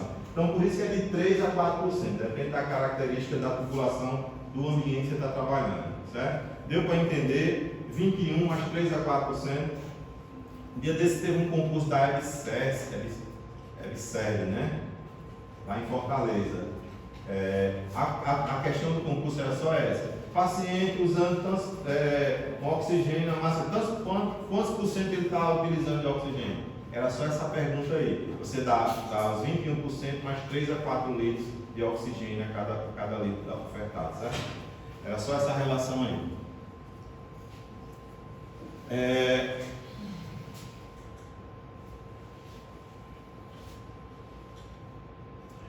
Essa radiografia a gente já viu, a tomografia em muitos slides a gente já viu, na diagnóstico de TEP, a ventilação espontânea normal. Quando a gente vai tratar um paciente, a gente vai terminar já, não se preocupe não que a gente termina já, certo? A gente nunca esqueçam desse mnemônico aqui, MOVE. Monitor oxigênio V, monitor oxigênio V, monitor oxigênio V. A gente sai do ACLS, a gente fala isso, monitor oxigênio V, monitor. É uma das coisas que os instrutores mais falam para a gente, e nunca esqueça disso. Isso aqui vai acompanhar você pro resto da sua vida. Só quero que vocês lembrem que o monitor não é só aquele monitor que eu mostrei a vocês, não. Monitor é a monitorização ampla, monitorizar a pressão, monitorizar a frequência, monitorizar saturação, e hoje tem outra monitorização que é a capnometria. Então hoje em alguns serviços já tem a capnometria, certo? Então eu poderia até estender e colocar a capnometria também. O oxigênio, que a gente vai ver como é que a gente utiliza o oxigênio, e a veia com acesso venoso. Você chegou no pronto-socorro, o paciente chegou no pronto-socorro, disse, rapaz, o paciente chegou, o médico estava lá, tinha ido almoçar. Ou então tinha ido ver um paciente lá na clínica médica. Se for um técnico de enfermagem, um enfermeiro bem orientado, quando o médico chegar de volta, ele já está monitorizado, já está com acesso venoso.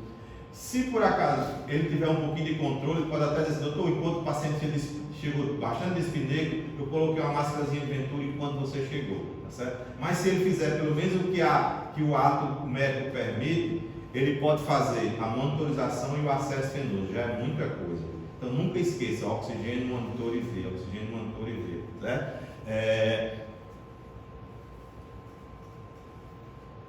O tratamento da insuficiência respiratória aguda, independente da causa, a gente tem que tratar a pedra fundamental, o tratamento da oxigenoterapia. Lembrar que a gente tem que tratar a doença de base, se for uma sepse pulmonar, tratar a pneumonia, se for uma sepse urinária, tratar a infecção urinária, se for uma TEP, utilizar o anticoagulante, dependendo da causa da doença básica, tratar a causa básica, certo? A arte do tratamento consiste na forma que a gente vai administrar esse oxigênio, ou seja, a oxigenoterapia, e tratar o seu fator desencadeante, medicamentos, terapia de suporte, tratar os distúrbios hidroeletrolíticos e ácido básico, fisioterapia motor e respiratória é muito importante desse paciente, suporte nutricional. Eu queria chamar a atenção de vocês, o suporte nutricional é muito importante no paciente de terapia intensiva. A grande maioria dos pacientes, quando entram numa UTI, parece que eles entraram no spa. Eles saem de lá seco, perdem massa muscular. O paciente era para entrar na UTI, era para pelo menos manter o que ele entrou, tá certo? Normalmente, o que a gente vê muito no nosso dia a dia é a enfermeira, normalmente você não vê a nutricionista. Mas o que era para acontecer? A nutricionista está lá com o médico na beira do leito. Esse paciente aqui é um paciente diabético, ele é renal, ele é paciente de POC. Então vamos calcular aqui o gasto energético dele, o gasto metabólico dele, baseado na patologia dele. Mas na grande maioria das vezes a dieta é uma só para todo mundo. Aí o paciente começa a perder massa muscular, proteína, o paciente começa a, digamos assim, diminuir a sua musculatura. E a musculatura, mais do que nunca, agora vai ser preciso para ele poder ser desmamado da ventilação mecânica.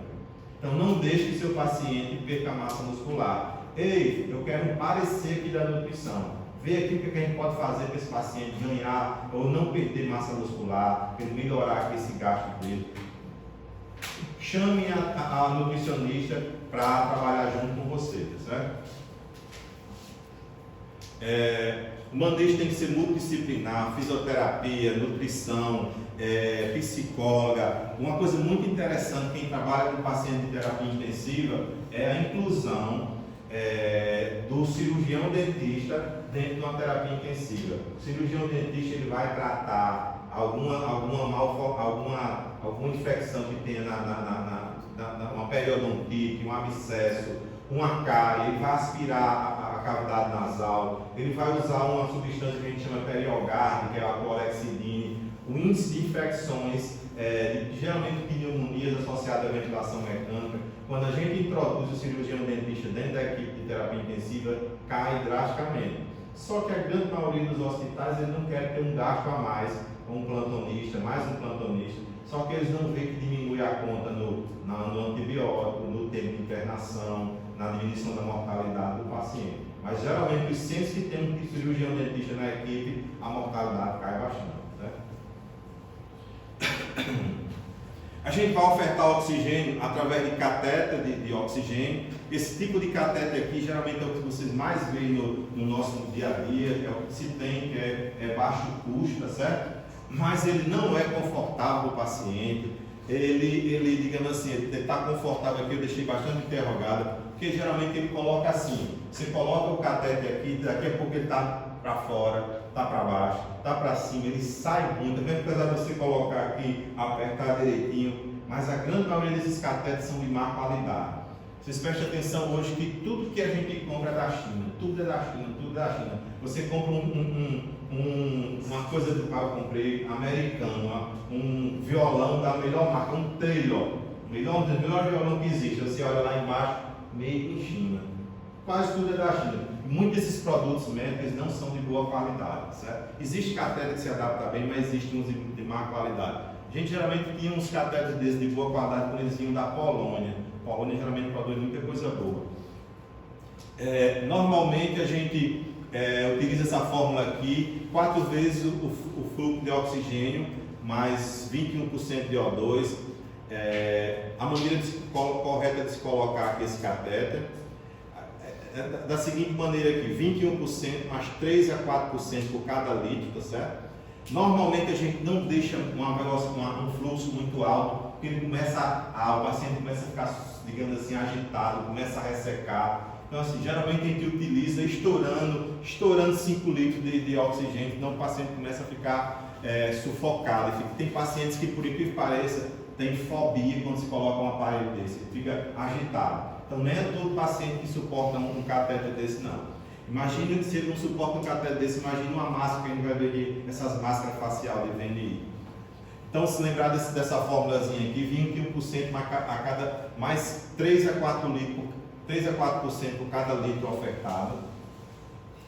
Ele é fácil, econômico, só que ele é impreciso e tem um fluxo pequeno, certo? A máscara de Venturi, essa máscara aqui que é o sistema Venturi, a gente vai ver na próxima aula aqui da gente, a gente vai ter aula dos dispositivos, vocês vão ver essa máscara de Venturi, eu vou mostrar válvula por válvula dessa aqui. Cada válvula dessa aqui, ela tem nessa parte aqui, ó, 24%, por exemplo, 28%, aí tem a quantidade de litros que você tem que colocar. Cada valorzinha dessa aqui tem a quantidade de litros e quantos por cento ele dá. Esse tipo de máscara aqui é o máscara Sistema Venturi, que é, digamos assim, é o mais indicado para a gente trabalhar no dia a dia. Se o paciente tiver com um drive bom, tiver bem orientado, tiver consciente, se não tiver nenhum rebaixamento do nível de consciência. Ele não tem reinalação, porque ele tem essas aberturas aqui laterais, onde o CO2 é eliminado. Ele é um custo-benefício muito bom, tá certo? Existe a máscara não reinalante, que é essa máscara facial aqui. Essa máscara aqui, ela foi muito utilizada agora. Considere só essa figura aqui. Como é essa máscara aqui? Ela tem esse reservatório aqui que fica embaixo da máscara. e ele está conectado aqui à saída de oxigênio, mais ou menos assim, ó. Aqui está conectada na saída de oxigênio, certo? Essa conexão aqui fica enchendo esse reservatório e ele fica sendo inflado igual a um balão e ele fica sendo concentrado lá dentro. Quando o paciente respira, ele dá uma fração de inspirada de O2 próximo a 100%. Então é um dispositivo de um custo muito bom, um custo-benefício muito bom, que foi muito utilizado agora nessa pandemia de Covid, porque dá uma fração inspirada muito alta.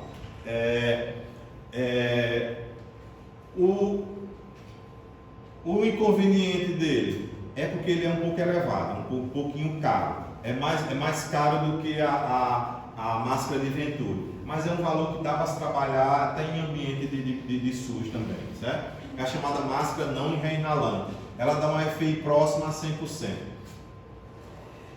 Quando a gente tem um paciente que não está suportando uma ventilação dessa aqui, uma ventilação em casa espontânea, o paciente está na máscara não reinalante, mas a gasometria dele não melhorou, o paciente continua taquipnea, continua, digamos assim, continua piorando, o paciente está agitado, aí você diz, rapaz, não tem o que eu fazer mais com esse paciente, já fiz de tudo, já melhorei a pressão dele, já melhorei o edema agudo de pulmão dele, já fiz isso, o paciente já está acordado, mas ele continua ainda dispneia.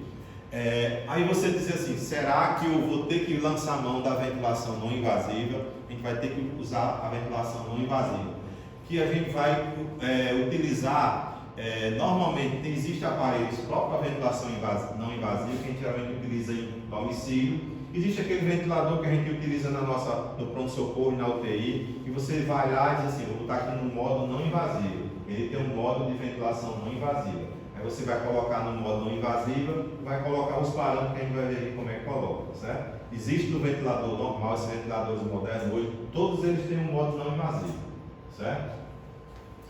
Qual é a vantagem da ventilação não invasiva? Ela diminui a mortalidade, diminui o tempo de internação, diminui a necessidade de intubação e de ventilação mecânica. Como é que essa ventilação invasiva melhora? Ela funciona. Ela melhora a ventilação. Claro que você vai fazer uma comparação para você entender como é que funciona a ventilação invasiva. Imagine um jato de ar. Você coloca um jato de ar ou na sua narina ou na sua oroface, certo? Então você vai ter uma quantidade, um jato de ar constante, com pressão positiva dentro das suas vias aéreas. O que é que isso vai melhorar? Vai ventilar mais seu alvéolo, vai lavar mais seu alvéolo e vai diminuir aquilo que eu falei a você, esse esforço que eu faço para inspirar.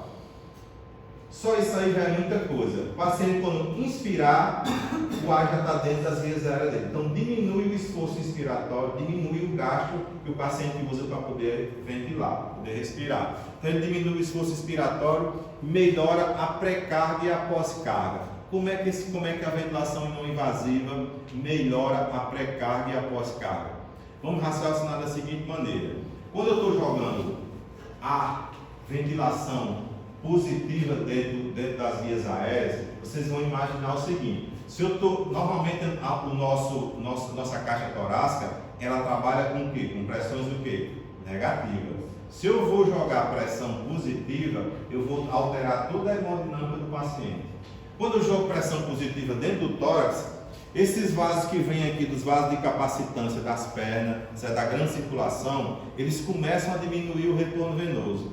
Se eu vou diminuir o retorno venoso, eu vou diminuir o quê? A pré-carga. Se eu vou diminuir a pré-carga, se for um edema agudo de pulmão, naquele caso que a gente viu, vai diminuir o quê? Aquele alvéolo que está chantado, que vai diminuir a pressão hidrostática dentro do alvéolo e aquele líquido que está dentro do alvéolo vai ser retirado, vai diminuir a pré-carga. Então eu ajudo da seguinte maneira, diminuindo a pré-carga e de outra maneira. Quando eu jogo pressão positiva aqui dentro da caixa torácica, é como se eu fizesse isso aqui, eu estou aumentando a força com que essa parede se contrai.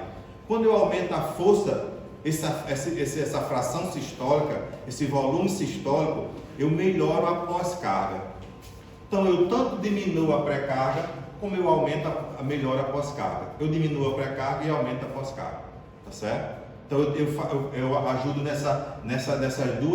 desses dois e nesses dois valores aí, que é muito importante para quem está em insuficiência respiratória aguda. Eu diminuo a pré-carga e aumento a pós-carga. Eu facilito a contração ventricular. Então, eu melhoro digamos assim, o volume sistólico final do paciente. Eu botei o paciente na VNI. A gente vai ver qual é a máscara que a gente utiliza na VNI. Quanto tempo eu tenho que esperar para dizer assim, olha, professor, botei aqui tanto tempo e não melhorou ainda, eu vou entubar. Geralmente não existe aquela receita de bolo. Espere 1 hora, 2 horas. Não existe isso não. Mas em média você espera 2 horas para poder ver se aquele paciente vai precisar ou não de hipotubo.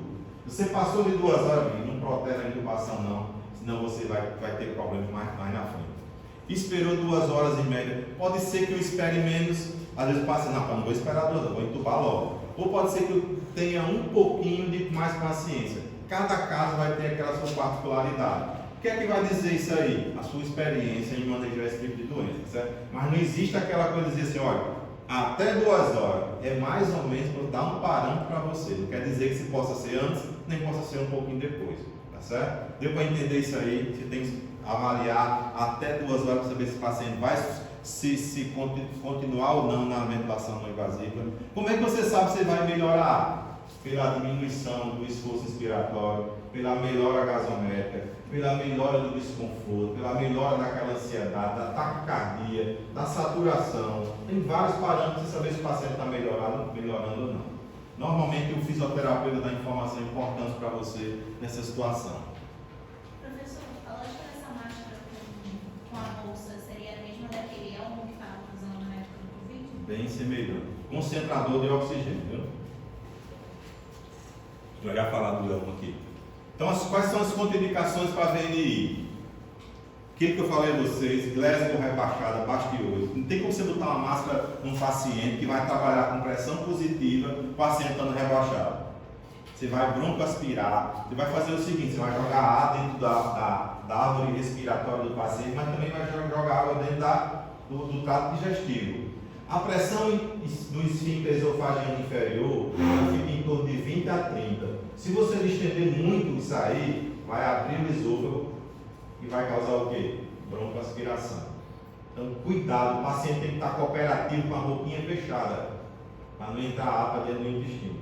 Se o paciente tiver feito qualquer cirurgia, uma gastroplastia, tiver alguma úlcera ativa, alguma coisa que contraindique, também você deve evitar a ventilação não invasiva, certo? A ausência de proteção de vias aéreas, isso aqui consequência do rebaixamento do nível de consciência.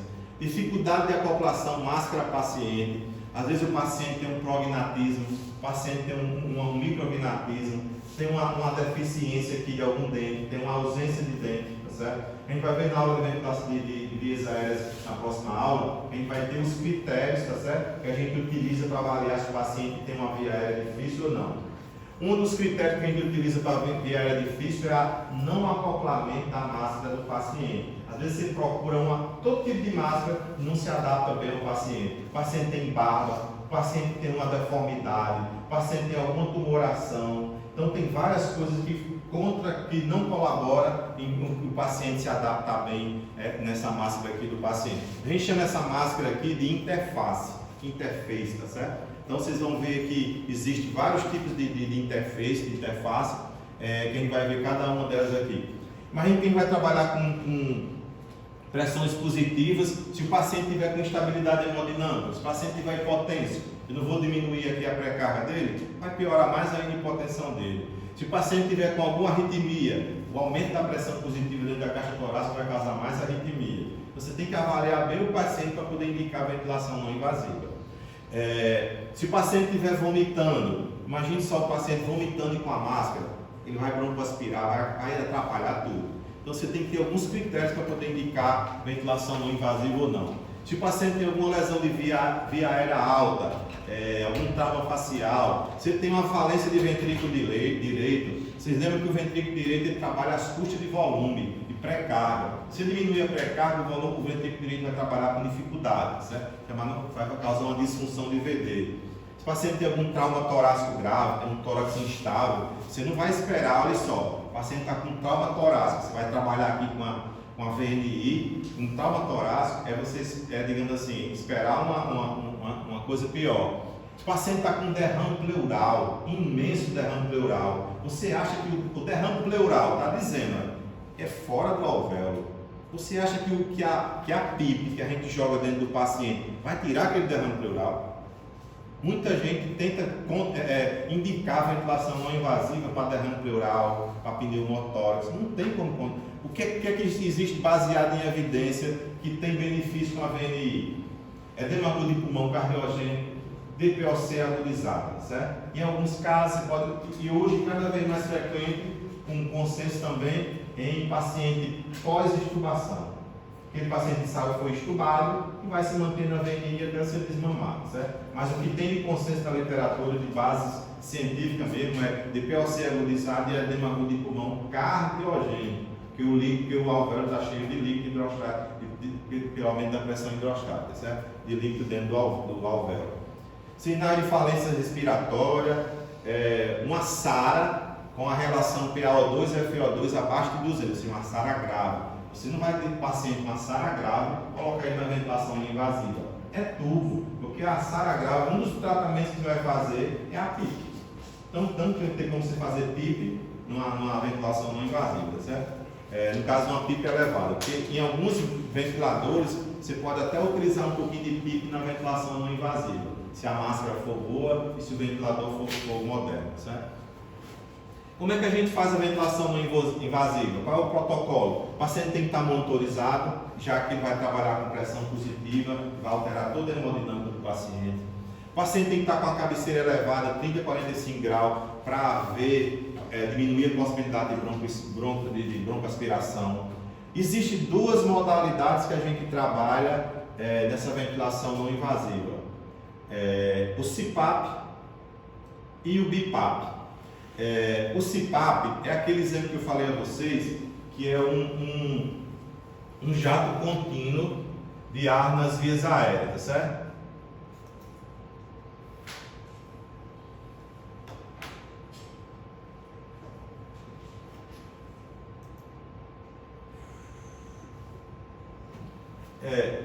Dá uma olhadinha aqui, ver se você acha que nesse... porque eu não achei onde é o ícone aqui para ver o computador e ver onde é que tem nesse pendrive aí. Onde é que eu acho esse pendrive? O pendrive. Só o pendrive.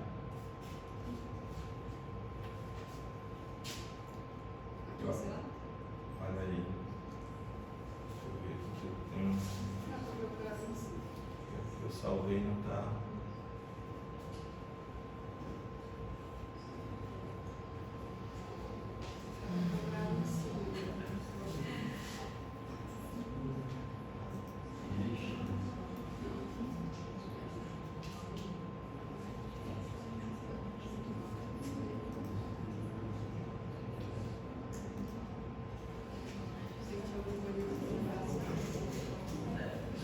Pela data aí, a data de hoje, 9, só ver se tem muda essa data de 9.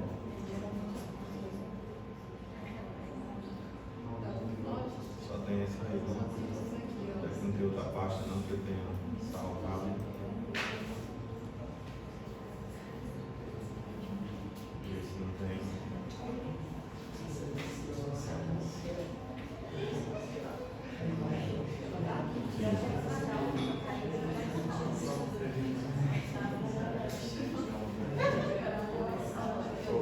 Aí, ó. Isso aí. Respiratório.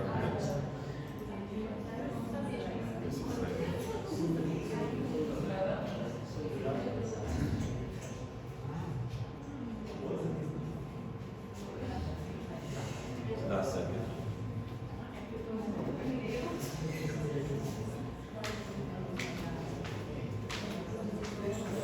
Vamos dar esse aqui mesmo.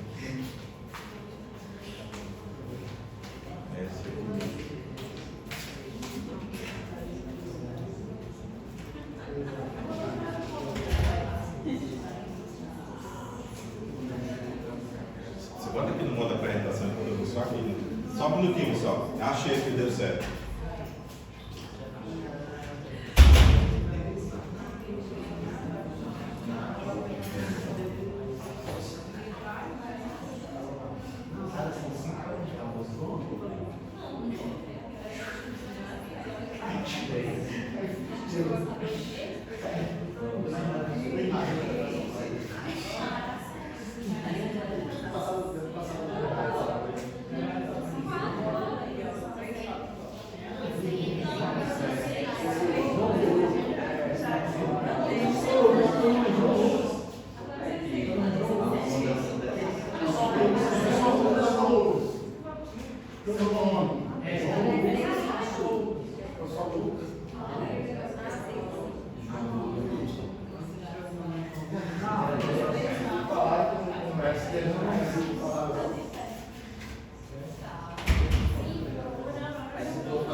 Talvez seja, vou até esperar o menino chegar aí, porque talvez seja o slide mais. Vocês vão colocar praticamente todos os conhecimentos. Não, nunca aparece aqui o modo de apresentação aqui embaixo, né? Lá em cima. Lá em cima.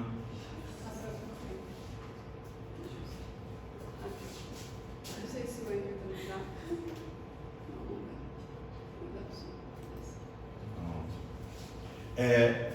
Vocês vão. Qual é o nome do menino que saiu agora? Espera aí, senão é importante demais. Doido para ir para casa? Vai trabalhar hoje? Trabalho hoje. É? Rapaz. Não, mas tem hora para pegar não. Qualquer hora. Vai chamar ele direto. É? Condução coercitiva.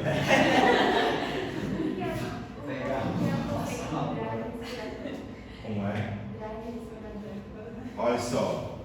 Imagine que eu estou entubado. Aí o médico começou a tirar meu desmame da droga sedativa. Aí ele disse, olha, o paciente está brigando com o ventilador, ele está trigando. Trigando quer dizer, está deflagrando o ciclo respiratório, ele está tendo drive. O drive é aquela, digamos assim, está tendo uma frequência. Quando você coloca o paciente na ventilação, você coloca aquela frequência pré-determinada que você colocou, e ele está 12 ventilações. Mas ele está fazendo 14. Aí ele está fazendo duas por tendo drive. Porque as duas frequências que ele está fazendo, dois ciclos, é espontâneo. Ou seja, ele está começando a apresentar drive. Certo? Pronto. Vamos lá. Existem várias maneiras de você fazer a ventilação não invasiva. Digamos assim, aquele que a gente costuma utilizar no nosso dia a dia, as mais comuns é o CPAP e o BIPAP. O que é o CPAP? É o que a gente chama de pressão contínua positiva nas vias aéreas. É que você colocasse assim, um jato de ar e fosse aquele jato de ar contínuo, tá certo? Durante todo o ciclo ventilatório, Ele não tem subida, descida, inspiração, expiração, inspiração, expiração. Ele é contínuo, tá certo? Agora comece a raciocinar. Se eu jogar um fluxo contínuo de ar na inspiração, na ventilação de um paciente, e se esse paciente for DPOC, o que é que vai acontecer com ele? É o quê? Não, barotrauma não. O paciente DPOC, ele precisa de quê? Qualquer paciente. Se eu jogar um ar, eu vou inspirar. Mas como é que eu vou expirar o gás carbônico? Se for um paciente que já tem a retenção de gás carbônico, ele não se beneficia com esse tipo de ventilação não invasiva. Ele tem que ter uma fase inspiratória e uma fase expiratória. Inspirei, expirei, inspirei, expirei. Como é que se chama isso, professor? Bilevel. Só que por metonímia, igual a gente chama de Bombril, esponja de ácido, esponja de ácido Bombril, no caso, leite condensado e leite moça, a gente chama de BIPAP, o nome é bilevel. O que é bilevel? 2 níveis de pressão, inspiratório, expiratório, inspiratório, expiratório. Então, como é que a gente raciocina? O CPAP é para quê? Para quem tem problema no caso de edema agudo de pulmão cardiogênico, a gente tem que abrir o alvéolo e tirar aquele líquido. O BIPAP, que tem 2 níveis de pressão, DPOC agudizado. Não falei que é as duas patologias que mais se beneficiam da ventilação? O edema agudo de pulmão e o DPOC agudizado. O BIPAP ele é indicado para o DPOC agudizado e o CPAP para edema agudo de pulmão. Deu para entender porque um que outro que eu preciso da fase expiratória do paciente com DPOC agudizado. Certo? Então a gente tem essa maneira também de fazer com pressão de suporte e pressão controlada. Isso aqui vocês vão aprender na aula de ventilação mecânica, que vocês aprendam hoje esses dois aqui, CPAP e o BIPAP, certo? A gente tem no CPAP, geralmente a gente coloca lá no ventilador uma pressão de 8 a 12 centímetros de água. E no caso do BIPAP, que eu falei que é BIPAP, a gente é acostumado a dizer BIPAP, do bilevel, a gente utiliza 2 níveis de pressão. Uma pressão inspiratória, que a gente chama de IPAP, em torno de 8 a 12 centímetros de água, e uma pressão menor, que é a pressão expiratória, de 3 a 5 centímetros de água. Geralmente a gente inicia com esses valores aí. Então deu para você entender o que é o CPAP e o que é o BIPAP. Um com nível de pressão único, contínuo, e o outro com 2 níveis de pressão, tá certo? O CPAP é o Continuous Pressure nas vias aéreas, no caso positivo, tá certo? Um nível de pressão só, é muito indicado no caso de ter uma robustez na indicação para o edema agudo de pulmão, não é o caso da gente aqui, mas também é indicado para a apneia do sono. O paciente geralmente dorme com esse aparelho do lado, tá certo? O bilevel, como vocês já sabem, que é o BIPAP, ele tem 2 níveis de pressão, ele tem a pressão inspiratória, que é o IPAP, e a pressão expiratória, que é o EPAP. Ele tanto é indicado para insuficiência respiratória tipo 1, em alguns casos, insuficiência respiratória tipo 2, mas a indicação principal é do tipo 1, tá certo? Aqui, para vocês entenderem, o CPAP é um fluxo só contínuo, positivo, e o BIPAP é 2 níveis de pressão, pressão inspiratória, pressão expiratória, pressão inspiratória, pressão expiratória.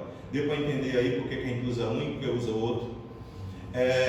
Aqui para mostrar cientificamente qual se beneficia, baseado em evidência, o DPOC descompensado foi esse trabalho aqui, utilizando o BIPAP, e o edema agudo de pulmão no Lancet aqui, utilizando o CPAP. Tem alguns trabalhos em insuficiência respiratória imunossuprimidos, hoje mais evidente também pós-extubação, mas as duas maiores indicações da ventilação não invasiva é o DPOC agudizado, descompensado e o edema agudo de pulmão, caso cardiogênico. Não esqueçam que é cardiogênico. Aqui eu já mostrei a vocês como é que diminui a pré-carga e melhora a pós-carga. As contraindicações a gente já viu da VNI, né? Quais são os tipos de interface que a gente utiliza? Tem vários tipos de interface. Essa interface nasal, que ela somente pega a narina do paciente, ela é confortável para o paciente, ela é indicada também para a apneia do sono, ele tem o menor risco de broncoaspiração, porque ele não insufla, não aumenta a pressão no esfíncter esofágico inferior. Ele é muito bom para quem tem fobia, porque o paciente, quando coloca a moon face, a total face, ele fica agitado, querendo arrancar tudo, sai correndo dentro da UTI. Ele facilita a fala do paciente. Imagine um paciente secretivo, tossindo, com secreção, com aquela moon face, a total face, ele fica, digamos assim, dificulta tanto para a enfermagem como para a fisioterapia. Paciente com expectoração dificulta bastante. Essa máscara de oral nasal, ela não tem uma pressão boa. Geralmente, quando você coloca um pouquinho, aumentar a pressão um pouquinho, ela começa a vazar pela lateral. Então, quando você quer uma maior pressurização, seria mais indicado você utilizar uma interface mais adaptativa. Geralmente a gente utiliza a oronasal ou a total face, tá certo? Lembrar que, mesmo porque ela não pressuriza bem, ela causa aqui um escape de ar aqui nessa região e começa a ressecar a córnea do paciente. O paciente tem que estar usando constantemente colírio para não ressecar. E essa pressão aqui nessa região, aqui nessa presilha aqui, começa a fazer uma pressão na pele e começa a abrir uma escara. Se a gente não estiver passando óleo de girassol, passando aqueles hidrocolóides, tendo cuidado na pele do paciente, isso aqui pode abrir escara. Isso aqui é falta de cuidado da enfermagem e da fisioterapia. Não pode acontecer isso, tá certo? Então essa interface aqui nasal, existe também a interface oronasal, que dá uma pressão bem maior, tem uma pressurização bem melhor, tem menos vazamento. Essa aqui é a máscara preferida dos fisioterapeutas, é a queridinha deles. Existe um risco de broncoaspiração, que você lembra que você está jogando ar dentro da via digestiva do paciente. Então o paciente tem que estar consciente com a bocazinha fechadinha. Não deixe ele falar, porque na hora que ele quer falar, ele abre a boca e o ar entra dentro da via digestiva do paciente. Existe uma dificuldade em falar e na alimentação. Toda vez que ele vai alimentar, ele tem que desacoplar a máscara. Isso é um dos limitantes dessa máscara aqui. Mas naquela fase do paciente está precisando de uma melhor pressurização das vias aéreas, essa aqui é a indicada, certo? A Total Face, que é a Full Face, ela tem um conforto, que diminui aqui a pressão nessa região, ela se adapta bem à grande maioria das faces, porque ela geralmente não tem, digamos assim, aquele problema que normalmente a má adaptação é aqui na maxila superior. Essa aqui evita essa má adaptação. Ela, do mesmo jeito da outra, ela tem um risco de broncoaspiração, tem uma limitação na falha da alimentação, ela tem uma fácil adaptação na face, só que ela tem um custo elevado. Uma máscara dessa aqui custa em torno de R$ 1.800. Para o nosso SUS fica incompatível de trabalhar com ela. Como ela tem uma área muito grande, ela aumenta o espaço morto. Vocês lembram que a gente falou do espaço morto? Que é aquela área que não troca, faz hematose. Do mesmo jeito ela faz ressecamento das vias aéreas, tá certo? E alguns pacientes têm fobia, não suportam essa máscara, tá certo? Professor, qual é a maior causa? Isso é questão de prova de residência, cai quase tudo que você... Qual a maior causa de insucesso da VNI? Falta de cooperação do paciente. O paciente não cooperou, não quer assistir não. Se ele não se adaptou, não tem que danado. Você já viu aquele paciente idoso que diz assim, olha, eu tomava losartan da caixinha amarela. Minha fulana, neta minha, foi comprar, trouxe uma da caixa azul. Não tem quem faça ela tomar. Quanto que ela botar isso na cabeça que aquele azul não é igual ao da amarela? Não adianta não. Se o paciente não cooperar, você pode fazer outro motivo, outro, digamos assim, outro tratamento que não vai cooperar. Então, a principal causa de má sucesso da VNI é a falta de cooperação do paciente, certo? Não quis negócio que não protege não, vá com tudo. O helmet, que é o capacete, que foi muito utilizado agora durante a pandemia. Foi, digamos assim, aqui no Nordeste teve uma fábrica lá em Fortaleza que produziu esses capacetes em grande quantidade.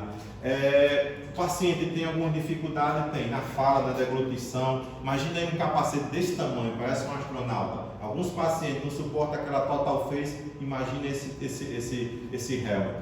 Outra coisa que chama a atenção desse aparelho, desse dispositivo, é o barulho que ele faz. É como se tivesse uma furadeira, faz um barulho enorme. Isso incomoda não só o paciente, como incomoda os outros pacientes, como incomoda toda a equipe da UTI. Ele faz um barulho bem irritante. Tem um espaço morto bem alto também, e também ele pode causar reinalação de gases. Mas esse helmet aqui tirou muito paciente da Covid, daquela fase aguda que era mais grave, tá certo? Existe agora um catéter de alto fluxo, catéter nasal de alto fluxo, que é caríssimo, que é utilizado, por exemplo, no hospital, no Einstein, no Sírio, no Hospital do Coração. Foi muito utilizado agora durante essa pandemia, que gera alto fluxo de FO2.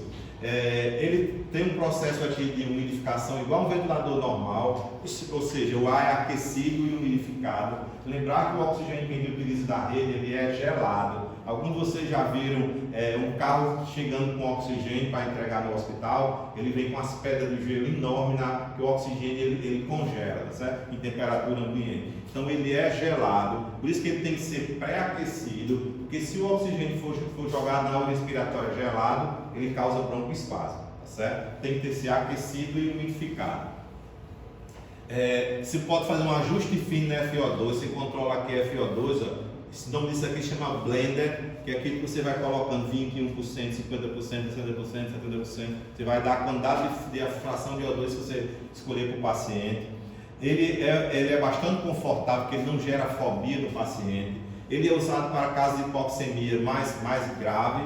Ele causa pouco desconforto, só que o problema dele é o custo muito elevado, certo? Aqui vários dispositivos que a gente viu aqui, a Total Face, o Helmet, a Total Face, só que aqui na grande maioria das vezes a gente lança a mão, olha só, isso aqui é o que? Uma máscara de quê? A gente falou duas metonímias hoje aqui na aula, o PIPAP, que o nome é B-Level, e eu quero que vocês aprendam uma coisa, não é AMBU, é bolsa, válvula, máscara, mas só com a empresa AMBU foi a que descobriu, ficou por esse nome AMBU. Mas isso aqui nada mais é do que uma máscara, bolsa, válvula, máscara, ou então uma máscara do AMBU, que a gente improvisa e utiliza como VNI. Dá certo? Dá, tá certo? Quando a gente tem boa vontade, geralmente dá certo. Eu já tirei muito paciente com edema agudo de pulmão só com essa aqui. Eu pegava a máscara do AMBU, encostava ele assim na parede, fazia assim, ó, segurava e o paciente ficava até que o antihipertensivo e o antidiurético faça efeito. Ajuda muito o paciente com edema agudo pulmonar cardiogênico. Então, na grande maioria das vezes a gente utiliza esse tipo de dispositivo porque não tem total face, não tem full face, não tem helmet, não tem hora nasal, certo? A gente tem que trabalhar com o que tem, certo? Pessoal, alguma dúvida na aula de hoje? Ficou algum, digamos assim, deu para ficar? Sei que esse tema é